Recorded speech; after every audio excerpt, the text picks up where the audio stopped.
올해 한 해 표로 우리 더욱 새롭게 부흥하는 교회라는 표를 가지고 나가는데 서목사님께서 또 설교하는 가운데 이 부흥의 의미가 뭐 사람이 늘어나고 또 교회가 성장하는 그런 부흥의 의미만 있는 것이 아니라 회복과 새롭게 됨의 의미가 있다라고 했는데 5대 실천 운동들이 사실은 우리의 신앙의 어떤 기본들을 세우자라고 하는 그런 의도들이 담겨 있고 오늘은 이 5대 실천 운동 중에 다섯 번째를 가지고 좀 함께 얘기를 해 보려고 합니다. 물질과 관련된 부분이죠. 오늘 좀 사실은 목사들이 설교하기가 제일 난감해하는 게 헌금입니다. 하라고 해야 되는데 하라고 하면 또 별로 좋아하시지를 않으세요. 자, 그런데 오늘 말씀 속에서 우리 헌금의 의미에 대해서 또 성경적인 의미를 함께 좀 살피기를 원합니다.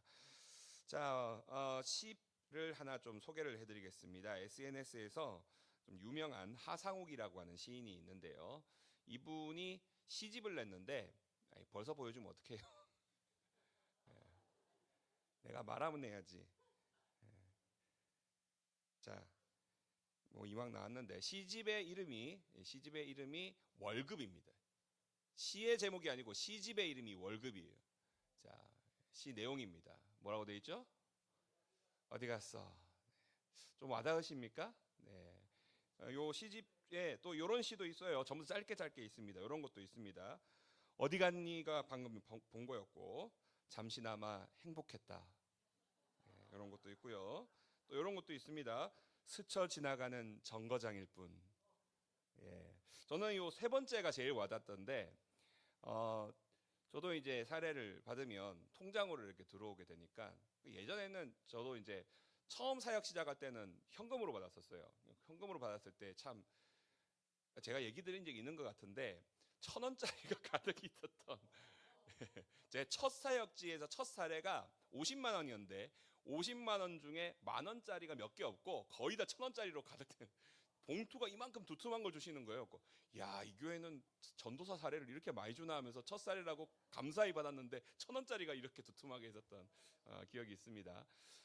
뭐 그때는 뭐 그래도 하나님께서 또 이런 사역을 하게 된 것에 대해서 좀 감사드리며 했는데 이제 사례가 이제 통장으로 들어오니까 그 받는 그 감사함은 좀 덜해지는 것 같고 또 한편으로 이 감사함이 좀 덜해지는 이유 중에 하나가 들어오면 여러분도 비슷할 겁니다. 들어오면 어떻게 돼요?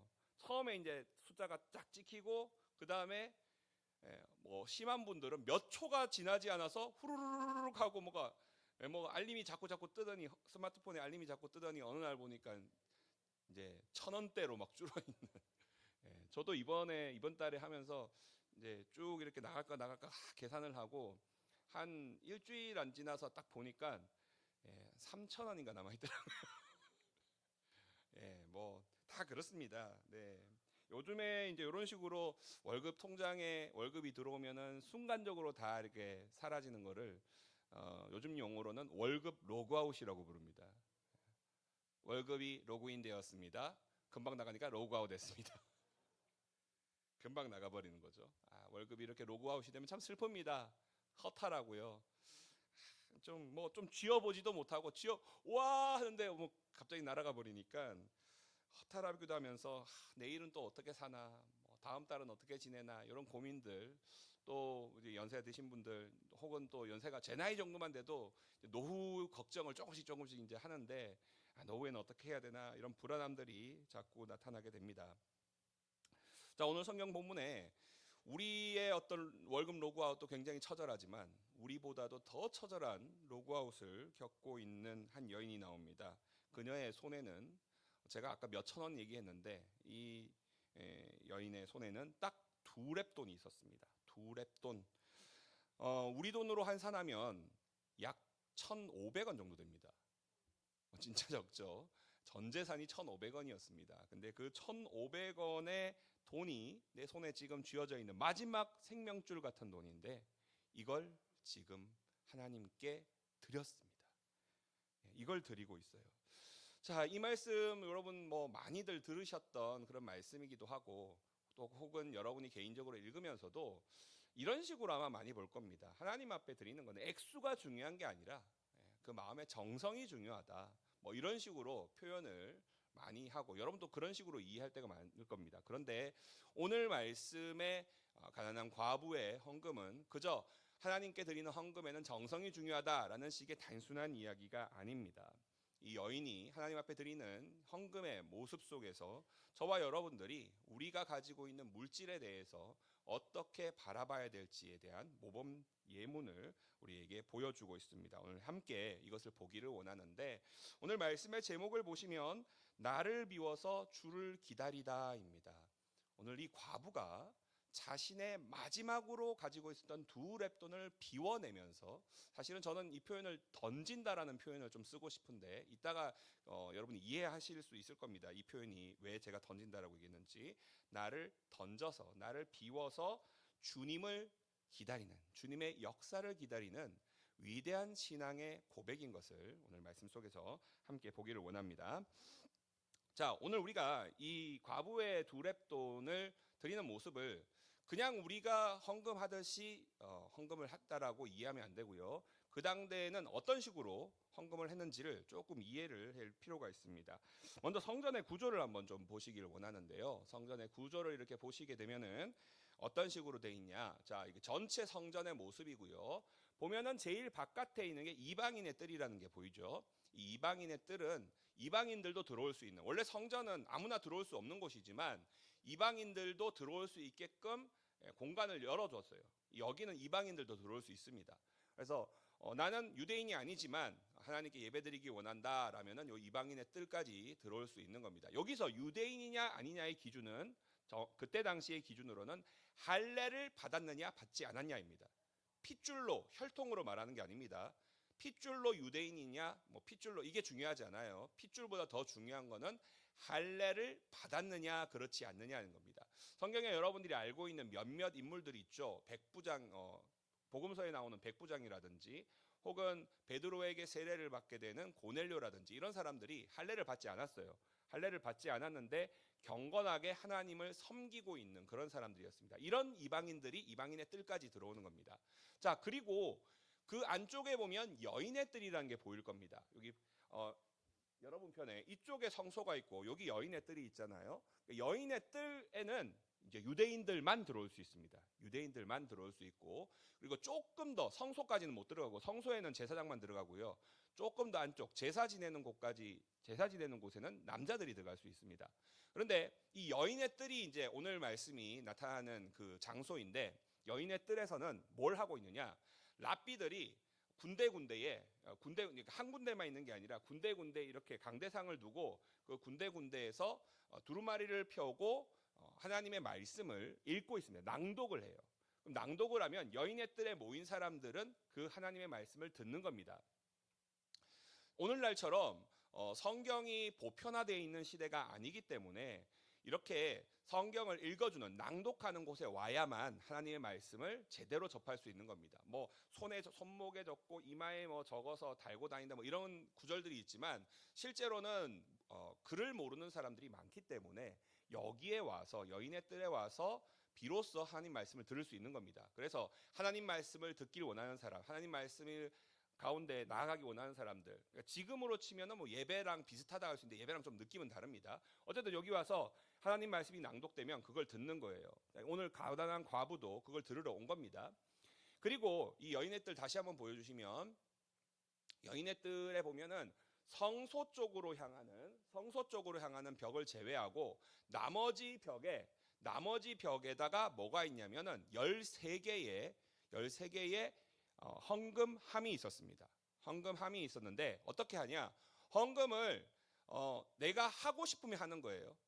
꼭 해야 된다. 의무로 하는 게 아니라 말씀이 낭독되고 있잖아요. 그 말씀을 듣고 감동이 되고 은혜가 되면은 그냥 자발적으로 헌금을 하는 겁니다.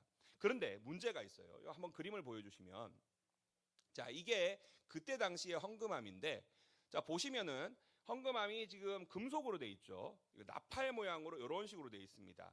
자 그래서 그때 당시의 화폐가 동전이잖아요.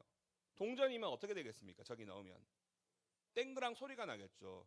이 소리가 보십시오. 이렇게 나팔 모양으로 돼 있으니까 소리가 만약에 여러분이 지금 여기가 이제 여인의 뜰이라 생각하고 여러분이 헌금을 한다 생각하면 여기 이제 벽 쪽으로 이렇게 헌금함이 있는 겁니다. 거기에 가서 헌금을 하면은 내가 얼마를 헌금을 했는지에 따라서 소리가 다르게 들리겠죠. 자, 오늘 말씀에는 두 부류의 두 사람이 나오는데 하나는 부자였고 하나는 가난한 과부입니다. 부자는 어떻게 했을까요?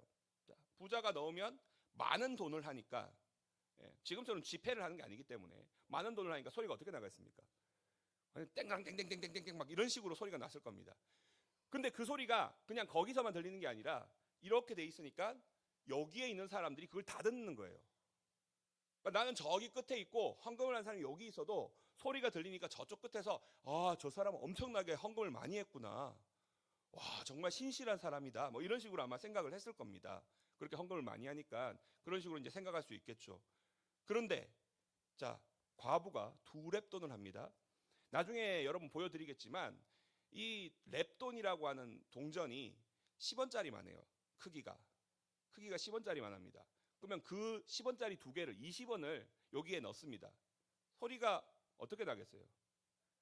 땡강땡강. 조그만 소리 두 개 그냥 땡강땡강 이렇게 날, 거의 뭐 딸랑 방울 소리보다도 작게 아마 그렇게 났을 겁니다. 그러니까 내가 지금 얼마를 내는지를 여기에 있는 사람이 다 아는 거예요.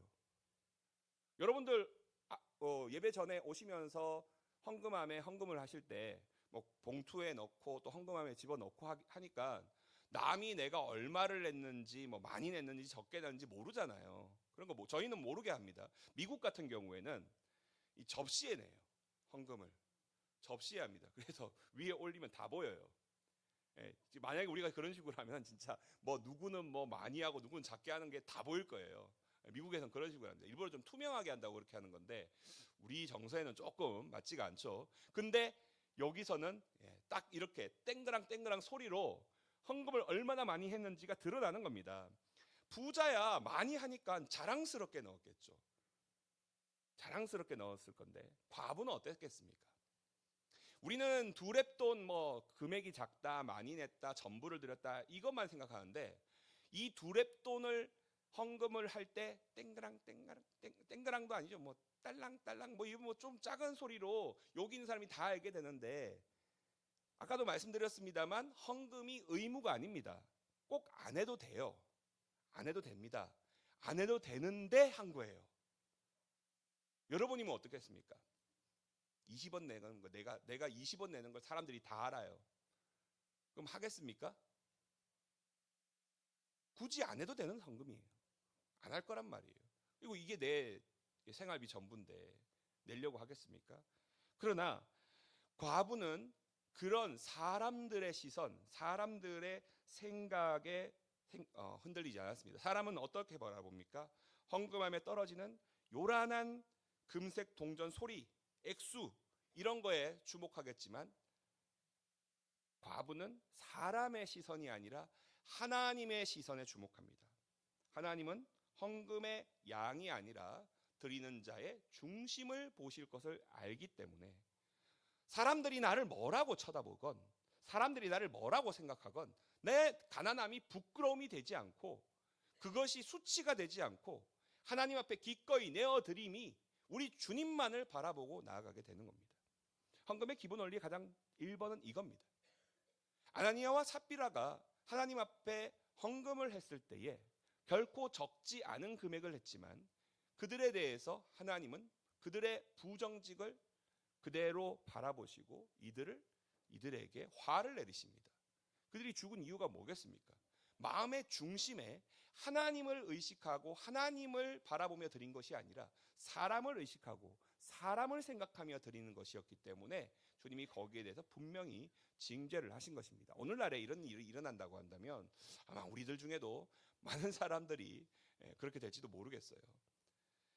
이 과부는 사람의 시선보다는 하나님을 바라보며 나아갔습니다. 그런데 오늘 본문에 이 과부를 가리키면서 여러분 자세히 보십시오. 그냥 과부라고 안 해요. 2절 보십시오. 2절. 또 어떤 과부인데 무슨 과부입니까? 가난한 과부. 자, 우리는 가난하다라고 하니까 이 가난하다는 말이 별로 이렇게 와닿지 않을 수가 있는데 이 가난한 과부가 사실 과부라는 말로만으로도 불쌍한 사람입니다. 과부는 그 당시에는 진짜 불쌍한, 지금 오늘날의 과부, 오늘날의 미망인들하고 똑같이 보면 안 되는 거예요. 자, 여자가 스스로 일을 해서 돈을 벌 수 없는 사회입니다. 남자만이 돈을 벌 수 있어요. 여자는 어떻게 살아야 되냐? 과부가 되면은 주위의 도움이 없이는 살 수가 없는 상태가 됩니다. 이미 그것만으로도 불쌍한 거예요. 물론 죽은 남편이 그래도 이렇게 좀 재산을 남겨준다거나 이럴 수도 있기 때문에 모든 과부가 똑같지는 않아요. 근데 어쨌든 과부라는 그 사실 하나만으로도 충분히 불쌍한데 거기에 앞에다가 뭐가 붙었습니까? 가난한이 붙어 있는 거예요. 근데 여러분, 이 과부가 가난한 이유가 있습니다. 47절 말씀, 오늘 말씀 21장 말고 20장 바로 앞에 20장 47절을 보십시오. 20장 47절에 이런 이야기가 나오고 있죠. 그들은 과부의 가산을 삼키며 외식으로 길게 기도하니 그들이 더 엄중한 심판을 받으리라 하시니라. 여기서 과부의 가산을 삼키는 그들은 서기관을 말하는 겁니다. 서기관. 당대에는 글을 알고 그 글을 기록을 할 수 있는 이 서기관이라는 건 어마어마한 능력이고 권력이 됩니다. 지금이야 뭐 글을 다 알잖아요. 다 쓸 수 있잖아요. 근데 당대에는 그렇지 않았거든요. 서기관들은 단순하게 뭐 글을 읽고 쓰는 정도를 넘어서서 또 법을 다루고 일종의 변호사 역할도 했습니다. 그러니까 이 과부가 가지고 있는 재산을 당신 재산을 어떤 식으로든 뭐 지킬 수 있게 해주겠다라는 식으로 감언이설을 해가지고 그 과부의 가산을 그냥 그대로 꿀꺽해버리는 아주 악한 일을 행하는 것이 그 당시의 서기관들이었던 겁니다. 정말 나쁜 거죠. 그러니까 뭐 말씀에 정확하게 나오지는 않지만 맥락상 앞에 나오는 부자, 많은 헌금을 한 부자가 이 서기관들 중에 한 명이었을 가능성이 굉장히 높습니다. 그의 헌금은 어떤 헌금입니까?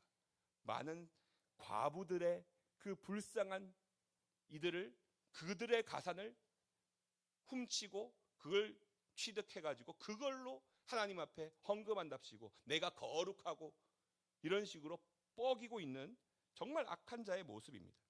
그런데 과부는, 오늘 말씀에 나타난 이 가난한 과부는 자신의 그 모든 재산을 다 이 악한 자들에 의해서, 내가 그러고 싶어서 그런 게 아니라, 내가 가난해지고 싶어서 가난해진 게 아니라 주위의 어떤 상황들 때문에 내가 정말 가난해져 버린 거예요. 가난해져 버린 겁니다. 내가 가난해지고 싶어서가 아니라 가난해진 거예요. 자, 그런데 그 상황 가운데 하나님 앞에 헌금을 하는 이 모습을 보고 예수님이 그것을 언급하고 있는 것입니다. 누가복음 안에서 하나님은 주님께서 이 가난한 자에 대한 이야기를 굉장히 많이 하고 계신데, 특별히 누가복음 6장 20절을 함께 보기 원합니다. 함께 읽겠습니다. 시작. 예수께서 눈을 들어 제자들을 보시고 이르시되 너희 가난한 자는 복이 있나니 하나님의 나라가 너희 것이며. 24절도 한번 볼게요. 24절 보겠습니다. 그러나 화 있을진저 너희 부요한 자여 너희는 너희의 위로를 이미 받았도다. 자, 이어서 우리가 한번 보게 될 텐데, 여기서 가난이란 말이 상대적으로 적게 가졌다 뭐 이런 걸 말하는 게 아닙니다. 나도 가난한데요 목사님. 우리 여기서 말하는 가난은 어느 정도냐면요, 누군가의 도움이 없이는 살 수 없을 만큼, 자기 혼자 스스로는 살 수 없는 정도로 정말 극한의 어려움을 겪고 있는 사람을 가난하다고 표현을 하는 겁니다. 이 가난한 과부가 그런 사람인 거죠. 그런 사람을 지금 복이 있다라고 표현을 하고, 그 다음에 부자에 대해서는 화 있을진저라는 표현을 하고 있습니다. 자, 이 두 사람의 전혀 다른 모습이 있습니다. 한 사람은 많은 헌금을 내지만 그 많은 헌금이 하나님을 바라보며 내는 것일까요? 그는 내가 많이 가진 것을, 나 하나님께 복을 이만큼 많이 받아서 이렇게 헌금 많이 한다, 사람의 시선을 의식하면서 하고 있었지만, 과부는 자신의 가진 것이 너무나 적음에도 불구하고, 아니 가진 것이 아예 없는 수준임에도 불구하고 그 가진 조그만 것들, 얼마 되지 않는 것들까지도 완전히 하나님 앞에 내어 던지며 주님, 모든 것들이 다 주님의 것이고 주님께서 내 모든 것들을 주장하시는 분입니다 라고 얘기하고 있습니다. 그래서 주님이 뭐라고 칭찬하십니까? 가장 많이 넣었다. 이게 제일 많이 넣은 거다. 액수에 중요한 것이 아니라 그 마음을 바라보고 있는 것입니다. 하나님의 절대 주권을, 나는 진짜 마음대로 뭔가를 할 수 없고 주님께 모든 것들이 다 달려 있습니다. 하나님 없이는 살 수 없습니다. 내가 가지고 있는 거 이것까지도 주님께 다 버리겠습니다. 던지겠습니다. 다 드리겠습니다. 주님께서는 그런 사람을 가리켜서 자신의 인생을 온전히 주님께 맡긴 참된 예배자다라고 선언하고 계신 것입니다. 자, 우리가 그 헌금의 기준을 얘기하면서 11조를 많이 이야기하죠. 11조와 관련된 본문, 우리 말라기 3장이 있습니다. 말라기 3장 10절 한번 함께 보겠습니다. 만군의 여호와가 이르노라, 너희의 온전한 11조를 창고에 들여 나의 집에 양식이 있게 하고 그것으로 나를 시험하여 내가 하늘 문을 열고 너희에게 복을 쌓을 곳이 없도록 붙지 아니하나 보라. 자, 이 말씀을 우리가 많이 오해를 하는데, 11조를 하나님 앞에 온전히 드리면 하나님이 우리에게 복을 쌓을 곳이 없도록 많이 부어주겠다. 11조 하면 내가 너네에게 복 줄게. 그러니까 복 받으려면 11조를 하십시오 라는 식으로 이 본문을 읽는 경우가 참 많습니다. 물론 복을 주시죠. 어떤 복이냐의 문제인 거죠. 여기서 이 말을 만약에 그런 식으로 이해하면은 이거는 투자가 되는 겁니다. 예? 내가 하나님 앞에 예를 들어서 뭐 100만 원을 벌어서 10만 원을 11조를 합니다. 그럼 이런 마인드면은 하나님 10만 원 드리니까 10배, 100배, 20배, 30배, 100 돼가지고 저한테 주십시오. 나 10만 원 드리니까 한 200만 원으로 주십시오. 300만 원을 주십시오. 이런 식의 마음으로 드리는 거나 마찬가지라는 겁니다. 여러분, 그렇게 할 거면 주식을 하세요. 이거 주식하는 마인드입니다. 이거 요즘에 하도 불장 이러니까 뭐 코스피 5천 뭐 너도 나도 막 공무원이 막 자기 뭐 대출 받고 이래가지고 몇 억을 막 집어넣어서 뭐 했다 막 별의별 기사들이 다 나오더라고요. 여러분도 하시는지 모르겠는데 눈빛을 보니까 하시는 분이 좀 있는 것 같아요. 뭐 하는 게 나쁘다는 의미가 아닙니다. 하나님께 뭐 주식 투자하듯이 나 10만 원 하니까 더 주세요. 몇 배로 주세요. 이건 투자입니다. 하나님께 투자하는 겁니다. 근데 이 투자라는 의미가 내가 그런 식의 투자를 하는 것은 이거는 하나님하고 거래하자는 거죠. 하나님하고 거래하자는 겁니다. 더 많은 대가를 받으려고 하는 것이 아니라 여기서 시험해 보라라는 말은 무슨 말이냐면요. 시험해 보라라는 말은 무슨 말이냐면 원래 11조라는 것이 이겁니다. 내가 가진 것의 모든 것이 다 주님의 것입니다. 모든 것이 다 주님의 것입니다. 그러니까 그 중에 10분의 1을 하나님께 드림으로써 내가 가진 전부가 하나님의 것임을 고백하는 거예요. 고백하는 겁니다. 그러면서 사실은 이 10분의 1에 내 가진 물질의 전부를 담아야 됩니다. 마음은 그렇게 담는 거예요.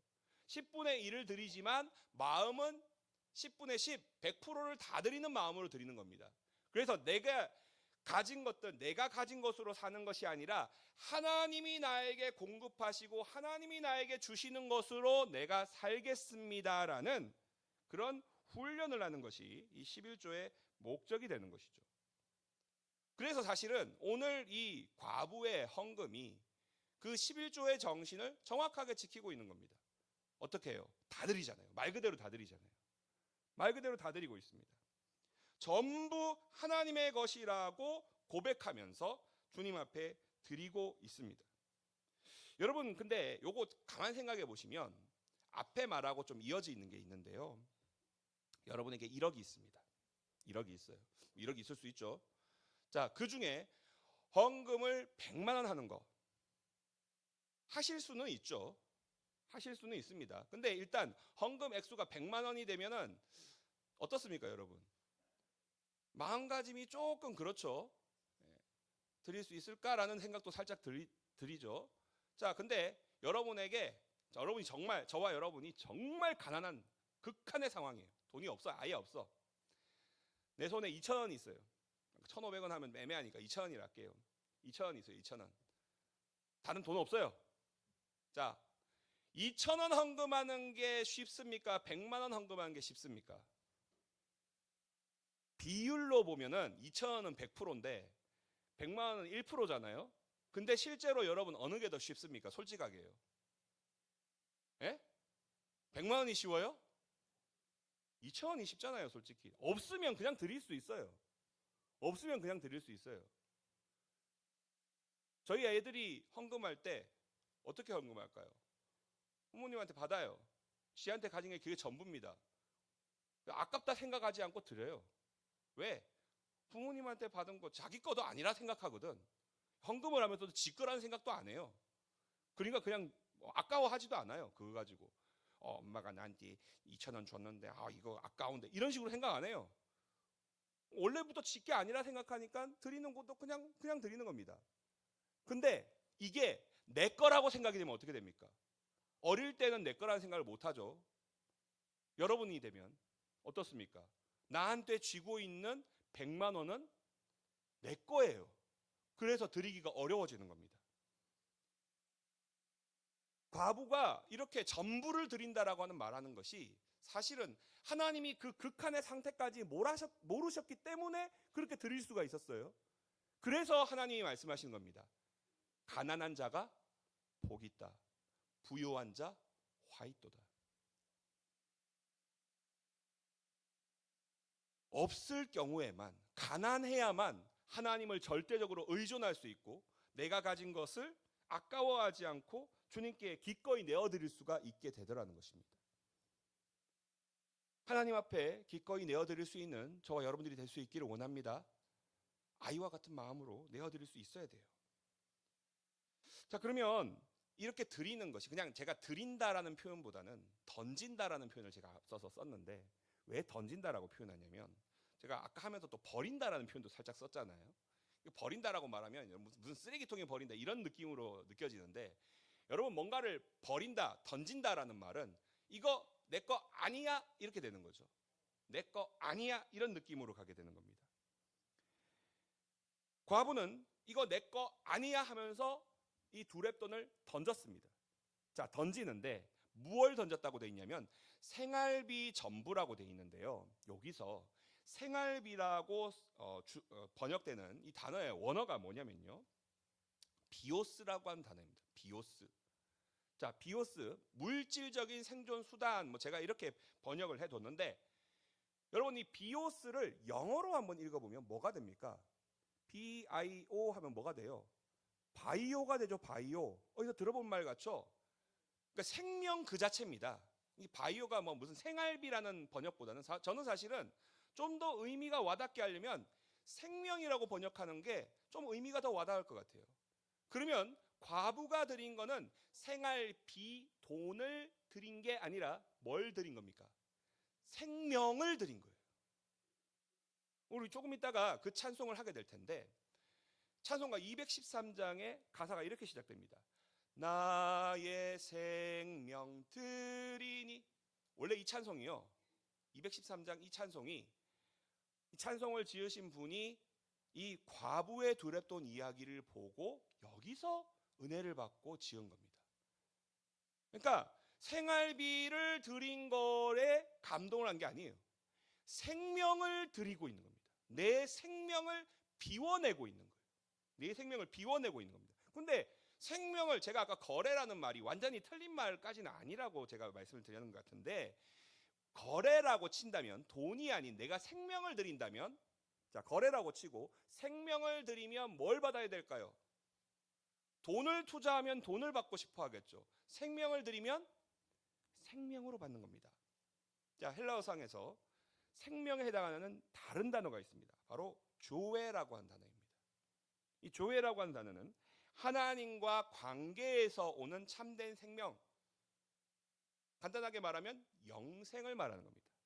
하나님이 주시는 참 생명, 영생을 가리키는 거예요. 그래서 나의 생명을 주님께 드리면서 던지면서 버리면서 내 속에 하나님의 그 참 생명, 영생을 채우는 겁니다.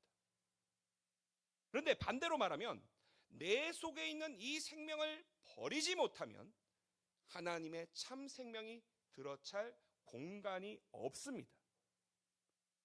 하나님의 참 생명은 우리의 생명을 던질 때에 내어 놓을 때에 그 참 생명이 자리 잡을 수가 있다라는 것입니다. 이 자기 비움을 케노시스라고 부릅니다. 케노시스, 비움.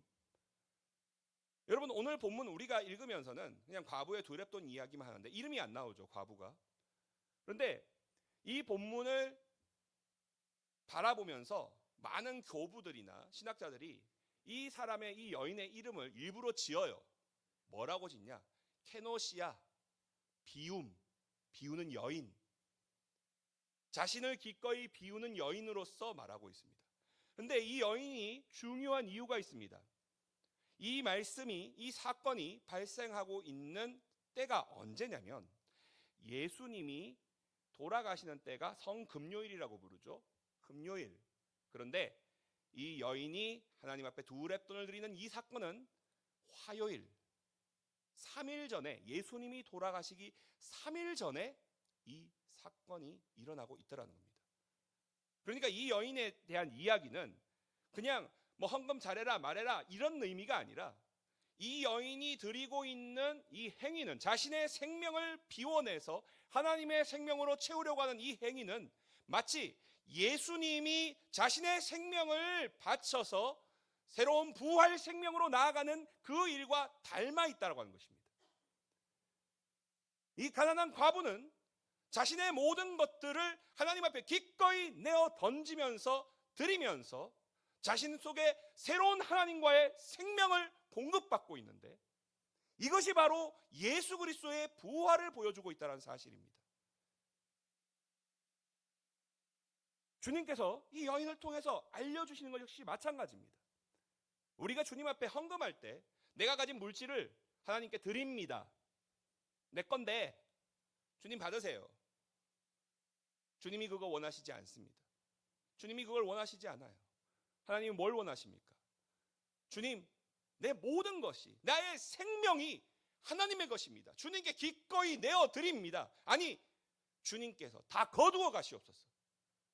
그 마음으로 드리는 이 여인에게 하나님이 역사하신 것 같이 저와 여러분에게 하나님이 영원한 생명으로 응답하여 주실 줄로 믿습니다. 여러분, 이 구원과 부활의 이 역사들이 사실은 성경에 가장 처음 나오는 창조에서도 똑같이 적용이 됩니다. 창세기 1장 2절을 보시기 원합니다. 자, 창세기 1장 2절 함께 읽어보겠습니다. 함께 읽겠습니다. 땅이 혼돈하고 공허하며 흑암이 깊음 위에 있고 하나님의 영은 수면 위에 운행하시니라. 자, 땅이 혼돈하고 공허했다라고 되어 있죠. 공허. 이 공허라는 말이 비었다라는 표현이긴 한데 원래는 그냥 아무것도 없다가 아니라 생명이 없다란 말입니다. 생명이 없다. 자, 이 표현이 왜 필요하냐면 여러분, 뭐 여기는 지금 제가 띄우진 자막은 안 띄웁니다만 여러분이 너무 잘하니까 일부러 안 띄웠습니다. 창세기 1장 1절 뭐라고 되어 있습니까?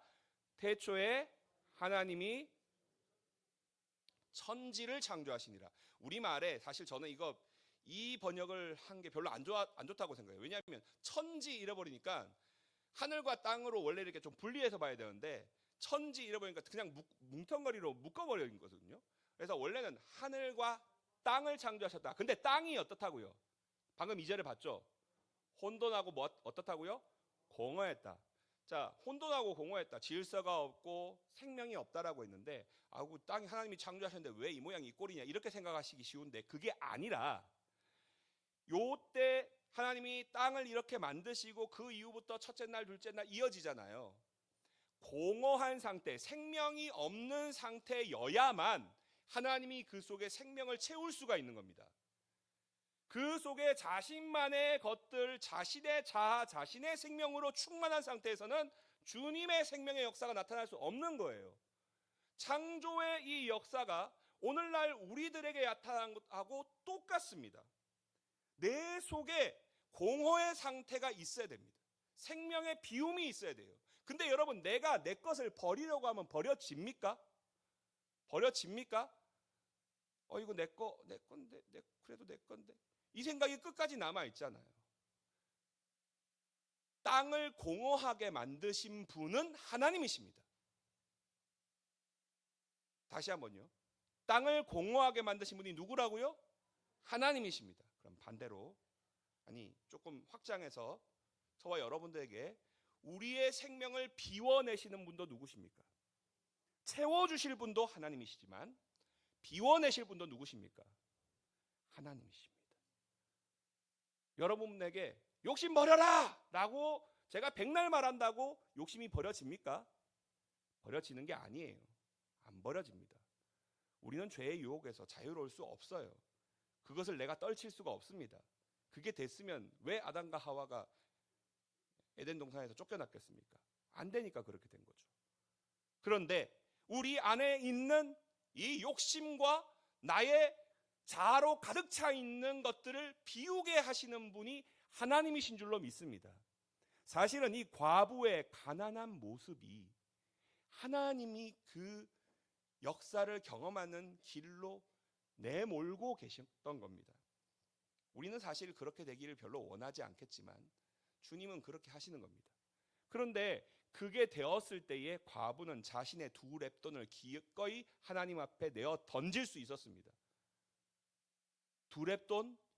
적다고 하지만 어찌됐건 지금 내 한 끼를 해결할 수 있는 돈일 수 있습니다. 그럼에도 기꺼이 내어놓습니다. 내 생명을 다 하나님의 것이라고 내어놓을 수 있다라고 하는 것입니다. 우리가 조금 전에 언급하기도 했던 우리 찬송가 213장 나의 생명 드리니를 지은 프란시스 하버갈이라는 여사가 있습니다. 자, 프란시스 하버갈은 성악가였어요. 유능한 성악가고 또 많은 노래를 만들었습니다. 근데 재능이 정말 좋은데 몸이 약해가지고 굉장히 고생을 많이 했어요. 그러다가 오늘 말씀에 나오는 우리가 조금 전에 했던 찬송가 213장을 짓게 되는데 이 과부의 두 렙돈 요의 이야기를 가지고 거기에 영감을 받아서 지은 찬송인데요. 그 중에 4절 찬송을 짓는 가운데 하나님이 주신 감동을 느끼게 됩니다. 한번 가사만 띄워주면 우리가 함께 불러보도록 하겠습니다. 반주 없이 부를게요. 4절만 띄워주세요. 자, 한번 4절 가사로 한번 함께 불러보겠습니다. 나의 보화 드리니 주여 받아 주셔서 하늘나라 위하여 주 뜻대로 쓰소서. 자신이 지은 찬송에 이와 같은 가사가 있는데 이 가사로 노래를 하는 가운데 감동한 그녀가 실제로 취미가 뭐였냐면 귀금속을 모으는 거였어요. 보석을 모으는 거였어요. 귀걸이, 반지, 목걸이, 보석들 막 이래가지고 한 50종 이상을 모았다고 하더라고요. 보석함이 있었습니다. 자기만의. 그런데 이 찬송을 부르다가 감동을 받고 이것으로 그걸 다 꺼내가지고 전부 다 정리를 해가지고요. 선교회에 헌금을 하게 됩니다. 적은 액수가 아닌데 이렇게 했습니다. 아까울 만 하잖아요. 근데 그녀가 나중에 친구에게 이렇게 고백합니다. 내 보석들을 다 보내고 나니까 내 마음이 얼마나 가볍고 기쁜지 모른다. 이제 내 손에는 아무것도 없는데 내 손에는 아무것도 없지만 부활하신 주님으로 가득 차 있다. 이 고백으로 나아갔습니다. 그녀는 자신의 생명과 같았던 이 보석함을 기어이 비워내고 그 속에 하나님이 주신 부활의 능력을 채워갔다라고 하는 사실입니다. 주님이 그녀에게 임재하신 것이죠. 오늘 본문의 과부가 가졌던 마음이고 저와 여러분들이 마땅히 가져야 될 마음입니다. 말씀을 마무리하겠습니다. 오늘 앞서서 월급 통장 이야기를 잠시 했지만 우리가 통장이 비어 있는 상태를 보면서 많이 불안해합니다. 그래도 조금 있어야, 쥐고 있는 돈이 있어야 급할 때 뭐라도 쓰는데 좀 있어야 되지 않나 라는 생각들을 늘 하게 됩니다. 그러나 우리는 하나님이 우리 속에 일하실 것을 기다리고 기대해야 되는 사람인 줄로 압니다. 그런데 여기에 대해서 주님이 이렇게 말씀하십니다. 우리 이사야 30장 18절 한번 다 같이 이 말씀을 함께 읽겠습니다. 함께 읽겠습니다. 그러나 여호와께서 기다리시나니 이는 너희에게 은혜를 베풀려 하심이요 일어나시리니 이는 너희를 긍휼히 여기려 하심이라. 대저 여호와는 정의의 하나님이시라. 무릇 그를 기다리는 자마다 복이 있도다. 할렐루야. 기다리는 자마다 복이 있다고 했지만 사실 정작 누가 기다리신다고요? 하나님이 기다리고 계십니다. 저와 여러분이 기꺼이 하나님 앞에 드리기를 기다리고 계십니다. 그 역사에 동참하여서 하나님의 그 부활의 능력으로 충만하게 부어주시려고 준비하시고 예비하시고 저와 여러분들이 그렇게 되기를 기다리고 계십니다. 그리고 우리가 기꺼이 하나님 앞에 내어놓을 때에 하나님은 우리 속에 충만한 생명으로 응답해 주실 줄로 믿습니다. 헌금을 하면서 내 것이 조금 삭감되고 내 것이 조금 사라진다 생각하면 그 속엔 어떠한 은혜도 임할 수 없습니다. 아깝기만 하죠. 하나님 앞에 드리는 거라고 생각하면서 스스로 위안하지만 늘 아깝다는 생각을 버리기가 어려울 것입니다. 그러나 이것이 나의 생명과 같은 것들인데 그 생명을 주님께 기꺼이 내어놓을 때에 하나님이 주시는 충만한 생명이 있음을 고백하고 또 기꺼이 그렇게 나아갈 때 하나님은 우리에게 응답해 주실 줄로 믿습니다. 나를 비워 주님의 놀라운 역사를 기다리며 저와 여러분의 이 마음속에 하나님의 생명으로 충만하기를 간절히 축원합니다. 기도하겠습니다.